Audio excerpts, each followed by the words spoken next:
변호사의 우창 변호사입니다. 네, 최강석 변호사입니다. 최영 변호사입니다.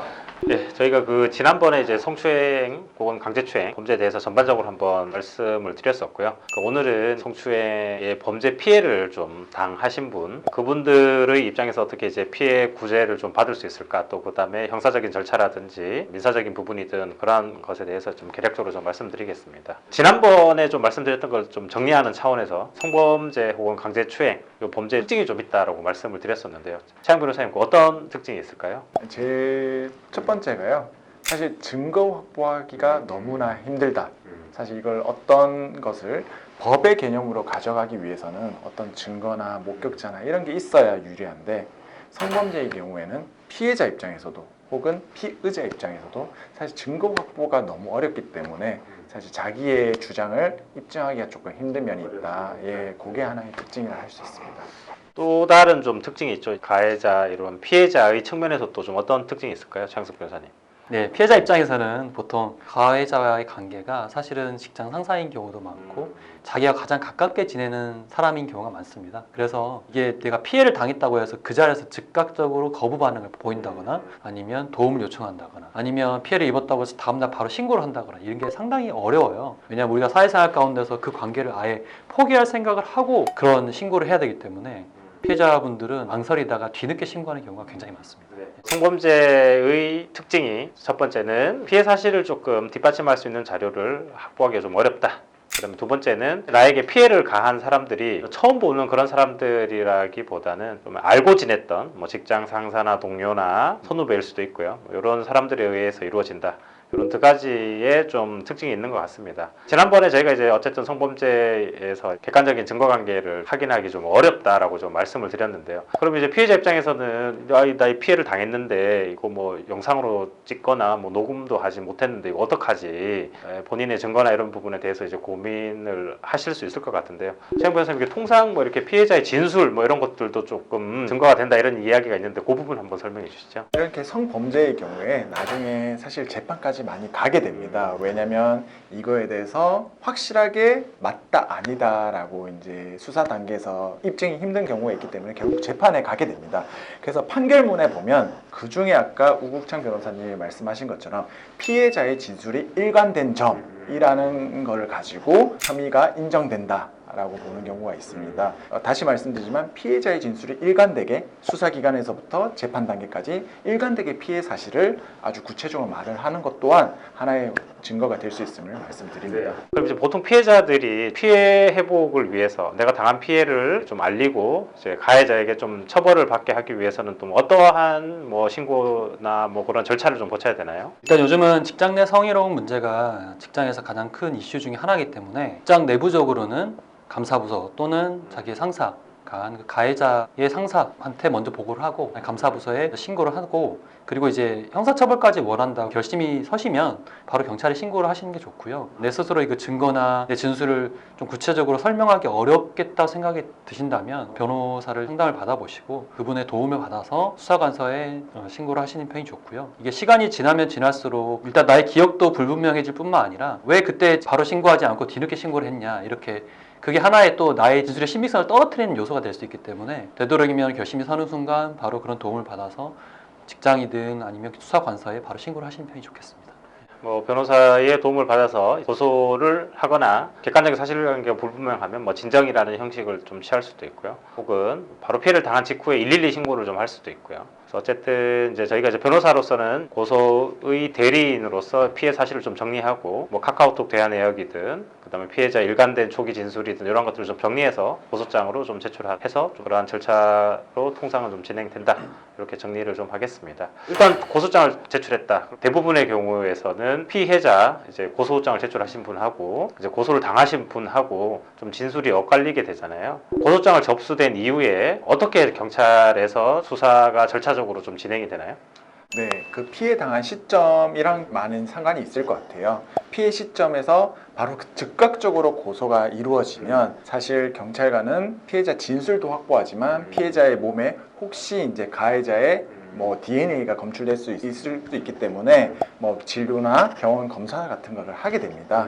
네, 그렇게 해서 증거를 마련하고요. 다만 만약에 시간이 지났을 때는 사실상 고소장의 내용을 바탕으로 피해자 진술을 듣고 그다음 이제 피의자, 가해자의 조사가 이루어지게 됩니다. 뭐 인정합니다 이렇게 되면 이제 다툼이 없고 이렇게 했을 텐데 대부분의 경우에는 인정하지 않습니다 뭐 이렇게 되잖아요. 그러면 뭐 우리가 흔히 보기에 뭐 대질 조사 뭐 이런 것들도 좀 있는데 사실 뭐 경찰에서 대질 조사 같은 것들도 좀 진행이 되나요? 사실 다른 범죄 같은 경우는 가해자와 피해자가 의견이 완전 상충된다. 그럼 대질 조사를 하는데요. 성범죄 같은 경우는 사실 대질 조사를 안 합니다. 그 이유가 2차 가해일 수 있거든요. 상대방의 얼굴을 보고 피해자가 진술을 한다는 게.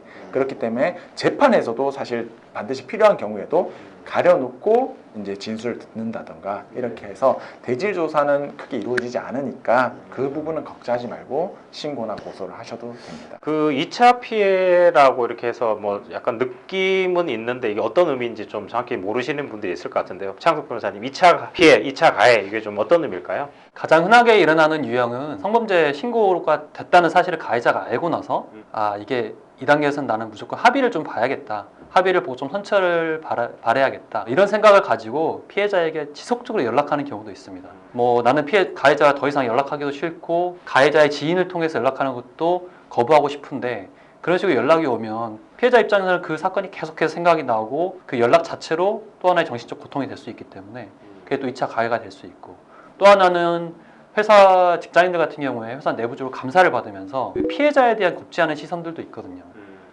감사를 하시는 담당자분들이나 아니면 그분들에게 진술한 내용들이 회사 내부에서 소문이 날 수 있다. 이런 두려움도 있기 때문에 예를 들면 내가 감사부서에서 은밀히 이야기한 것이 회사에서 또 소문을 타서 결국 내 귀에 다시 들어오는 경우 이런 것들이 또 2차 가해 유형이 될 수 있습니다. 그러니까 뭐 결국은 피해자 입장에서는 자꾸 생각하기 싫은 일들을 생각하게 만들거나 사소한 일 가지고 왜 이렇게 좀 너무 하는 거 아니냐라고 이제 오히려 막 책망하거나 계속 그 원치 않은 접촉을 하게 되면 이제 새로운 피해가 발생할 수 있기 때문에 그런 것들은 이제 변호사를 통해서 이제 뭐 감사부서 관계자이든 뭐 여러 가해자 쪽이든 이제 변호인을 통해서 하는 게 이제 추가적인 피해를 좀 막을 수 있는 방법이 되겠습니다. 합의 이야기를 좀 안 할 수 없을 것 같은데요. 가해자가 통상의 경우에는 뭐 미안하다 합의하자 이렇게 요청이 오는 경우 있는데 피해자 입장에서 이거 꼭 합의를 해야 되냐 혹은 또 합의를 만약에 결심한다라고 하면 또 어떠한 방식으로 진행이 되냐 좀 궁금할 것 같은데 좀 어떻게 되나요?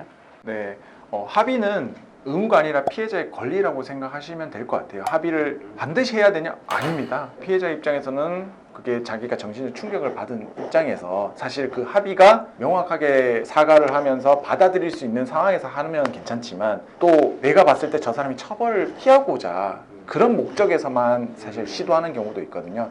그래서 피해자 입장에 반드시 하는 건 아니다. 할 필요는 없다. 다만 합의가 진정 어린 사과와 함께 받아들일 수 있는 상황이 되었다면 사실 그때는 고려할 수 있는데 방법은 여러 가지가 있는 것 같아요. 다만 피해자분 입장에서 2차 피해가 우려되잖아요. 직접 만나서 돈 이야기를 한다는 게 사실 2차 피해가 될 수 있으니까 피해자 입장에서도 이제 변호인, 대리인을 통해서 합의나 이런 부분을 진행하시는 게 서로 더 큰 충격을 안 받고 더 큰 상처를 안 받을 수 있는 방법이 되지 않을까 그렇게 생각됩니다. 네, 뭐 정리하면 합의는 어쨌든 피해자의 권리이다. 해줄지 말지는 피해자의 권리이고 두 번째 어쨌든 합의를 하기에 앞서서 가해자의 진정 어린 사과가 일단 선행이 돼야 된다. 그렇게 해야 이제 본인의 좀 상처받았던 것들이 조금은 이제 누그러질 수 있고요. 그리고 세 번째는 어쨌든 그러한 것들에 대해서 이제 경제적으로 이제 합의금이라는 명목으로 이제 합의를 하게 됩니다. 예전 같으면 뭐 눈에는 눈, 이에는 이 해서 내가 입은 상처만큼 동일하게 가하는 이런 것들 아주 예전에는 있었던 거고요. 요즘은 뭐 어쨌든 그 경제적인 것들로서 이제 합의를 하고 합의금 명목으로 이제 건네게 되는데요. 아마 제일 궁금해하실 것 같은데 적정한 합의금이 좀 얼마일까? 실무에서 좀 진행되는 부분이 있을까요?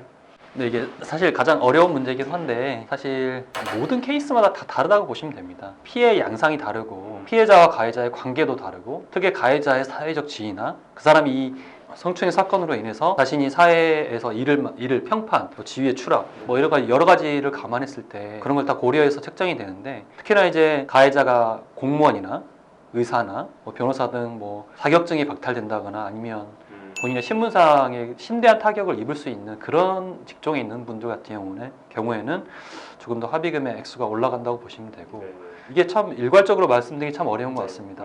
왜냐하면 성범죄가 종류도 워낙에 많고 방금 말씀드린 그런 사정들이 다 복합적으로 작용을 해서 합의금 책정되기 때문에 근데 결국에는 변호인이나 아니면 대리인을 통해서 합의금의 상당한 간극이 있다가 어느 정도 선에서 결정이 되는 것 같습니다. 결국에는 이제 기본적인 거는 금액이 많고 적음을 떠나서 잘못을 한 것에 대해서 시인하고 용서해주고 뭐 서로 이제 그런 마음이 좀 풀어져야 이제 합의로 이룰 수 있고 뭐 금액은 사실 나는 뭐 그런 이제 진심 어린 사과가 필요하다라고 하면 몇십에서 몇백 단위가 될 수도 있고 또 내가 당한 피해가 너무 커서 뭐 최소 1000단위든 2000이든 뭐 이렇게 해야 어느 정도 나의 피해가 좀 회복이 되겠다 뭐 이렇게 생각할 수도 있고 그런 여러 가지 사정이 있고 저희가 뭐 이제 금액적인 부분은 금액이 얼마이다 비싸다 싸다 이런 취지가 아니라 어쨌든 입은 피해에 대해서 회복하는 방법은 내가 동일하게 그와 같은 행위를 가할 수 없기 때문에 경제적인 면에서 보상을 받게 되고 그래서 그러한 측면에서 좀 말씀을 드립니다. 자, 오늘은 뭐 이렇게 피해자의 측면에서 피해를 당했을 경우에 이 사건을 혹은 뭐 수사 절차를 진행하고 피해를 좀 회복할 수 있냐 최영구 변호사님 말씀하신 대로 이제 피해자의 일관된 진술이 또 유력한 증거로 법정에서 또 쓰이기 때문에 수사 단계에서 본인이 입은 객관적인 사실을 토대로 정확히 일관되게 진술하는 게 좀 필요하다. 그 과정에서 2차 피해가 또 발생되지 않게끔 피해자 본 스스로 이제 권리를 위해서 또 대리인을 통해서 뭐 접촉하고 그 과정에서 뭐 경제적으로 뭐 합의하거나 혹은 뭐 가해자에게 엄한 처벌을 해달라 뭐 이렇게 여러 가지 진행되는 것에 따라서 이제 입장을 취할 수 있을 것 같습니다. 오늘은 뭐 여기까지 저희가 피해자의 측면에서 한번 정리를 드렸고요. 저희가 요걸 이제 두 번째로 말씀드렸는데 3탄에서는 피해를 좀 입히신 가해자의 측면이나 혹은 억울하게 가해자로 좀 오인을 받고 계시는 그런 입장에서 저희가 또 한번 말씀을 드리겠습니다. 오늘은 여기서 마치겠습니다. 감사합니다.